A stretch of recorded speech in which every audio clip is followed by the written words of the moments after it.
Bonjour et bienvenue dans ce podcast spécialement fait pour vous par le cabinet Serendip. Vous savez, le cabinet qui recrute par approche directe dans le secteur de la santé. Aujourd'hui, nous recevons Chantal Gouy, consultante senior au sein du cabinet Serendip. Elle nous éclaire sur les clés de préparation et de réussite d'un entretien virtuel, un exercice devenu incontournable. Bonjour, je suis ravie de vous retrouver pour vous parler des clés de la réussite d'un entretien virtuel.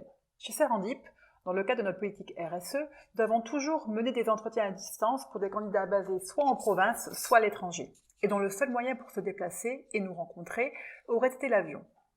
Depuis la crise du coronavirus, ces entretiens virtuels sont devenus temporairement la règle.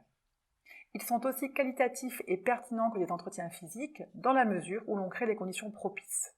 Alors, comment bien réussir son entretien virtuel pour continuer à recruter les talents qui vont vous aider à développer votre entreprise ? Au préalable, rappelons que l'entretien virtuel demande autant de préparation qu'un entretien physique. Le candidat n'étant pas physiquement en face de vous, n'ayant pas fait l'effort de se déplacer, il faut observer des signaux faibles qui sont de précieux indices sur le savoir-être et la motivation du candidat. En effet, nous savons que la motivation est un facteur déterminant de réussite dans un changement de poste. Ainsi, la posture, la préparation de l'entretien, l'agilité à maîtriser les aléas des nouvelles technologies, la tenue vestimentaire sont des éléments importants à considérer. Il faut également avoir à l'esprit que l'entretien virtuel peut être un exercice difficile pour les candidats. En effet, cela peut être plus compliqué de rentrer dans l'état d'esprit de l'entretien simplement en allumant son ordinateur, alors que traditionnellement, il a plus de temps pour se préparer en étant accueilli dans nos locaux, d'abord par l'hôtesse, puis par le chargé de recherche, puis par le consultant. Ainsi, il est important d'être indulgent et de laisser quelques minutes au candidat pour se concentrer. Il faut également trouver le bon ton pour créer de la convivialité, mettre à l'aise le candidat pour qu'il oublie l'écran et soit naturel. En tant que consultant, il faut mettre encore plus d'énergie que dans un entretien classique. En effet, certains candidats pourraient se sentir moins concernés du fait de la distance.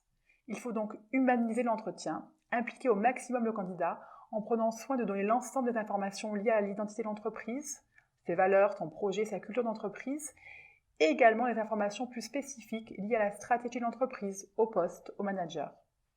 Il faut prendre le temps de répondre à l'ensemble des questions posées. En ce qui concerne l'évaluation, elle doit être la même que celle d'un entretien physique, c'est-à-dire que le consultant doit analyser le langage non verbal, challenger le candidat sur la cohérence de son parcours, ses compétences techniques, son savoir-être, sa personnalité, ses clés de motivation, en lui demandant de détailler et d'illustrer ses propos. Pour résumer, la réussite de l'évaluation par des entretiens virtuels tient en quelques mots: préparer, faire preuve d'empathie, observer, creuser, intéresser.